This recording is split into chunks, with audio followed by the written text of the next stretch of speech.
ನಮಸ್ಕಾರ. ಪ್ರಚಲಿತ ವಿದ್ಯಮಾನಗಳ ಈ ವಿಶೇಷ ವಿಶ್ಲೇಷಣೆಗೆ ನಿಮ್ಮೆಲ್ಲರಿಗೂ ಸ್ವಾಗತ.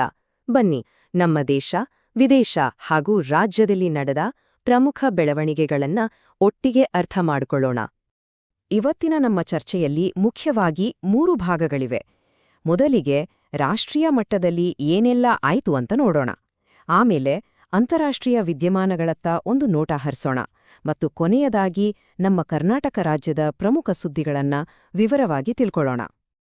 ಹಾಗಾದ್ರೆ ನಮ್ಮ ವಿಶ್ಲೇಷಣೆಯನ್ನ ರಾಷ್ಟ್ರೀಯ ಸುದ್ದಿಗಳೊಂದಿಗೆ ಶುರು ಮಾಡೋಣ ಅಲ್ವಾ? ಇಲ್ಲಿ ನಾವು 2 ಬಹಳ ಮುಖ್ಯವಾದ ವಿಷಯಗಳ ಬಗ್ಗೆ ಮಾತಾಡ್ತೀವಿ. ಒಂದು, ಅಡುಗೆ ಅನಿಲ ಪೂರೈಕೆ ಬಗ್ಗೆ ಸರ್ಕಾರದ ಹೊಸ ಕ್ರಮಗಳು.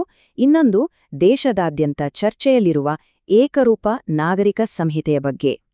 ನೋಡಿ, ಪಶ್ಚಿಮ ಏಷ್ಯಾದಲ್ಲಿ ನಡೀತಿರೋ ಸಂಘರ್ಷದಿಂದ ನೈಸರ್ಗಿಕ ಅನಿಲ ಪೂರೈಕೆಯಲ್ಲಿ ಸುಮಾರು 30% ಅಷ್ಟು ಕೊರತೆ ಉಂಟಾಗಿದೆ.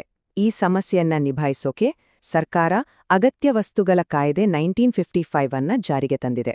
ಇದರ ಪ್ರಕಾರ ಮೊದಲ ಆದ್ಯತೆ ಸಿಗೋದೆ ಎಲ್ಪಿಜಿ, ಸಿಎನ್ಜಿ ಮತ್ತು ಪಿಎನ್ಜಿ ಉತ್ಪಾದನೆಗೆ. ಅಂದ್ರೆ ಕಳೆದ 6 ತಿಂಗಳ ಸರಾಸರಿ ಬಳಕೆಯ ಆಧಾರದ ಮೇಲೆ ಇವುಗಳಿಗೆ 100% ಗ್ಯಾಸ್ ಪೂರೈಕೆಯಾಗುತ್ತೆ. ಎರಡನೇ ಆದ್ಯತೆಯಲ್ಲಿ ರಸಗೊಬ್ಬರ ಕ್ಷೇತ್ರಕ್ಕೆ 70% ಮತ್ತು ಚಹಾ ಹಾಗೂ ಇತರ ಉತ್ಪಾದನಾ ವಲಯಗಳಿಗೆ 80% ಅನಿಲ ಸಿಗಲಿದೆ. ಸರಿ, ಇದರ ಪರಿಣಾಮ ಗ್ರಾಹಕರ ಮೇಲೆ ಹೇಗಿರುತ್ತೆ?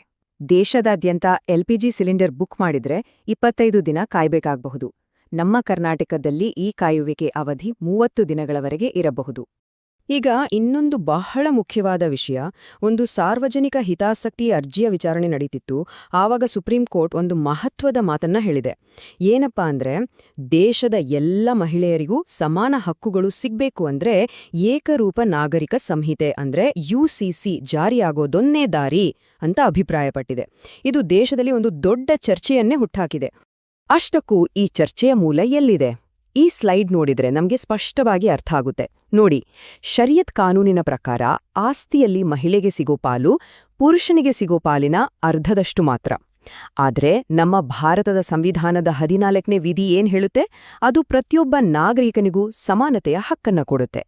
ಈ 2 ಕಾನೂನುಗಳ ನಡುವೆ ಇರೋ ವ್ಯತ್ಯಾಸವೇ ಈ ಇಡೀ ಚರ್ಚೆಯ ಕೇಂದ್ರ ಬಿಂದು. ಸರಿ, ರಾಷ್ಟ್ರೀಯ ವಿಷಯಗಳಿಂದ ಈಗ ಅಂತಾರಾಷ್ಟ್ರೀಯ ರಂಗಕ್ಕೆ ಹೋಗೋಣ. ಸದ್ಯ ಜಗತ್ತಿನ ಗಮನ ಸೆಳೆದಿರುವ ಇರಾನ್ ಮತ್ತು ಇಸ್ರಾಯೇಲ್ ನಡುವಿನ ಸಂಘರ್ಷ ಹಾಗೂ ಅದರ ಜಾಗತಿಕ ಪರಿಣಾಮಗಳ ಬಗ್ಗೆ ಸ್ವಲ್ಪ ತಿಳಿದುಕೊಳ್ಳೋಣ. ಯಾವುದೇ ಸಂಘರ್ಷವಾದ್ರೂ ಮೊದಲು ನಷ್ಟವಾಗೋದು ಅಮಾಯಕ ಜೀವಗಳಿಗೆ. ಈ ಬಾರ್ ಚಾರ್ಟ್ ನೋಡಿ, ಈ ಸಂಘರ್ಷದ ಭೀಕರತೆ ಎಷ್ಟಿದೆ ಅಂತ ಗೊತ್ತಾಗತ್ತೆ.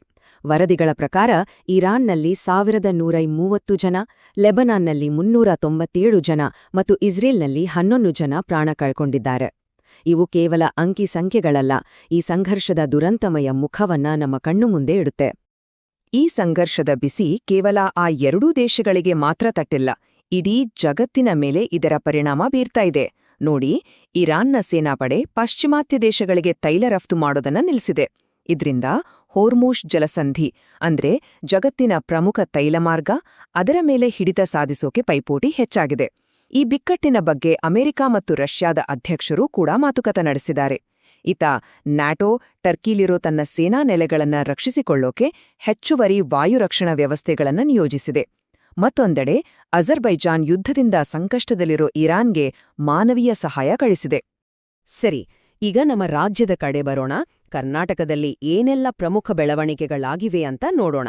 ಪ್ರಮುಖವಾಗಿ ಆರ್ಥಿಕ ವರದಿಗಳು, ಚುನಾವಣಾ ವ್ಯವಸ್ಥೆಯಲ್ಲಿನ ಬದಲಾವಣೆಗಳು ಮತ್ತೆ ನ್ಯಾಯಾಲಯದ ಕೆಲವು ಮಹತ್ವದ ತೀರ್ಪುಗಳ ಬಗ್ಗೆ ಮಾತಾಡೋಣ. ಮೊದಲು ಆರ್ಥಿಕತೆಯ ವಿಷಯ.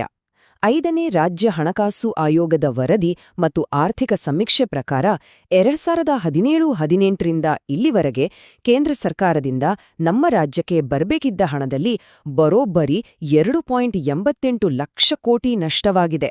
ಅಬ್ಬಾ, ಇದೊಂದು ಸಣ್ಣ ಮೊತ್ತವೇನಲ್ಲ, ರಾಜ್ಯದ ಅಭಿವೃದ್ಧಿ ಮೇಲೆ ದೊಡ್ಡ ಪರಿಣಾಮ ಬೀರುವಷ್ಟು ದೊಡ್ಡ ಮೊತ್ತ ಇದು. ಆದ್ರೆ ಈ ನಷ್ಟಕ್ಕೆ ಕಾರಣವಾದ್ರೂ ಏನು? ಈ ನಷ್ಟಕ್ಕೆ ಕಾರಣ ಏನು ಅಂತ ನೋಡೋದಾದ್ರೆ, ಇದರಲ್ಲಿ ಸಿಂಹಪಾಲೆ ಜಿಎಸ್ಟಿ ಮತ್ತು ಅನುದಾನದ ನಷ್ಟದಿಂದ ಬಂದಿದೆ. ಅಂದ್ರೆ ಸುಮಾರು 2.53 ಲಕ್ಷ ಕೋಟಿ.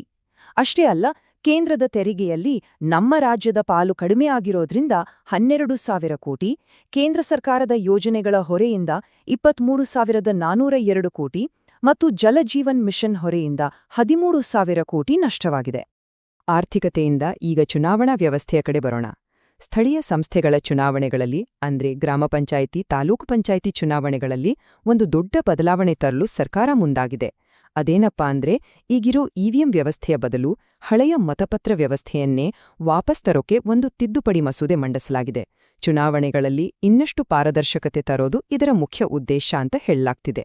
ಈಗ ನಮ್ಮ ಸಂಸ್ಕೃತಿಗೆ ಸಂಬಂಧಪಟ್ಟ ಹಾಗೆ ಸುಪ್ರೀಂ ಕೋರ್ಟ್ನಿಂದ ಒಂದು ಮಹತ್ವದ ತೀರ್ಪು ಬಂದಿದೆ. ಕಂಬಳದ ಬಗ್ಗೆ ಪೀಠ ಸಂಸ್ಥೆ ಸಲ್ಲಿಸಿದ್ದ ಅರ್ಜಿಯನ್ನ ಕೋರ್ಟ್ ವಜಾಗೊಳಿಸಿದೆ. ಅಷ್ಟೇ ಅಲ್ಲ, ಕಂಬಳ ಕ್ರೀಡೆಯನ್ನ ಕರಾವಳಿಯ ಒಂದು ಸ್ಪೆಸಿಫಿಕ್ ಪ್ರದೇಶಕ್ಕೆ ಮಾತ್ರ ಯಾಕೆ ಸೀಮಿತಗೊಳಿಸಬೇಕು, ರಾಜ್ಯದ ಬೇರೆ ಬೇರೆ ಭಾಗದ ಜನರಿಗೂ ನಮ್ಮ ಈ ಸಂಸ್ಕೃತಿಯ ಪರಿಚಯ ಆಗ್ಲಿ ಅಂತ ಹೇಳೋ ಮೂಲಕ ಇಡೀ ಕರ್ನಾಟಕದಾದ್ಯಂತ ಕಂಬಳ ಆಯೋಜನೆಗೆ ಗ್ರೀನ್ ಸಿಗ್ನಲ್ ಕೊಟ್ಟಿದೆ. ಪರಿಸರಕ್ಕೆ ಸಂಬಂಧಿಸಿದಂತೆ ಒಂದು ಬಹಳ ಮುಖ್ಯವಾದ ವಿಷಯವಿದು. ಶರಾವತಿ ಕಣಿವೆಯಲ್ಲಿ ಸುಮಾರು 10,000 ಕೋಟಿ ವೆಚ್ಚದಲ್ಲಿ ನಿರ್ಮಿಸಲು ಉದ್ದೇಶಿಸಿದ್ದ ಪಂಪ್ಡ್ ಸ್ಟೋರೇಜ್ ಯೋಜನೆಗೆ ನಮ್ಮ ಹೈಕೋರ್ಟ್ ಮಧ್ಯಂತರ ತಡೆ ನೀಡಿದೆ. ಯಾಕೆ ಗೊತ್ತಾ? ಯಾಕಂದ್ರೆ ಈ ಪ್ರಾಜೆಕ್ಟ್ ಬರೋದು ಶರಾವತಿ ವನ್ಯಜೀವಿ ಅಭಯಾರಣ್ಯದ ಪರಿಸರ ಸೂಕ್ಷ್ಮ ವಲಯದಲ್ಲಿ. ಅಷ್ಟೇ ಅಲ್ಲ, ಇಂಥ ಯೋಜನೆಗಳಿಗೆ ಅನುಮತಿ ಕೊಡೋ ರಾಷ್ಟ್ರೀಯ ವನ್ಯಜೀವಿ ಮಂಡಳಿಯ ಅಧಿಕಾರವನ್ನೇ ಕೋರ್ಟ್ನಲ್ಲಿ ಪ್ರಶ್ನಿಸಲಾಗಿದೆ. ಈ ಕೇಸಿನ ಮುಂದಿನ ವಿಚಾರಣೆ ಜೂನ್ 10ಕ್ಕೆ ನಿಗದಿಯಾಗಿದೆ. ಇದು ನಿಜಕ್ಕೂ ನಮ್ಮ ಸಮಾಜ ತಲೆ ತಗ್ಗಿಸುವಂತಹ ವಿಷಯ. ಹೆಣ್ಣು ಭ್ರೂಣ ಹತ್ಯೆಗೆ ಸಂಬಂಧಿಸಿದ ಒಂದು ಪ್ರಕರಣದಲ್ಲಿ ಕರ್ನಾಟಕ ಹೈಕೋರ್ಟ್ ಬಹಳ ಕಠಿಣವಾದ ನಿಲುವು ತಗೊಂಡಿದೆ. ಲಿಂಗಪತ್ತೆ ಮತ್ತು ಅಕ್ರಮ ಗರ್ಭಪಾತ ಮಾಡಿಸ್ತಿದ್ದ ಏಜೆಂಟ್ಗಳ ಮೇಲಿನ ಕ್ರಿಮಿನಲ್ ಕೇಸನ್ನ ರದ್ದು ಮಾಡೋಕೆ ನಿರಾಕರಿಸಿದೆ.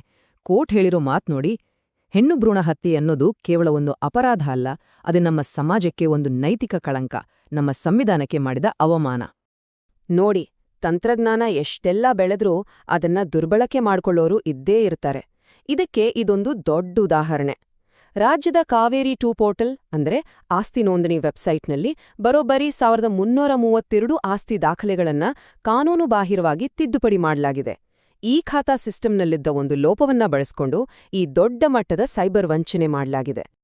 ಇವತ್ತಿನ ಪ್ರಮುಖ ವಿದ್ಯಮಾನಗಳ ವಿಶ್ಲೇಷಣೆ ಇಲ್ಲಿಗೆ ಮುಕ್ತಾಯವಾಯಿತು. ಈ ಎಲ್ಲಾ ಮಾಹಿತಿ ನಿಮ್ಗೆ ಉಪಯುಕ್ತವಾಗಿದೆ ಅಂತ ಭಾವಿಸ್ತೀವಿ.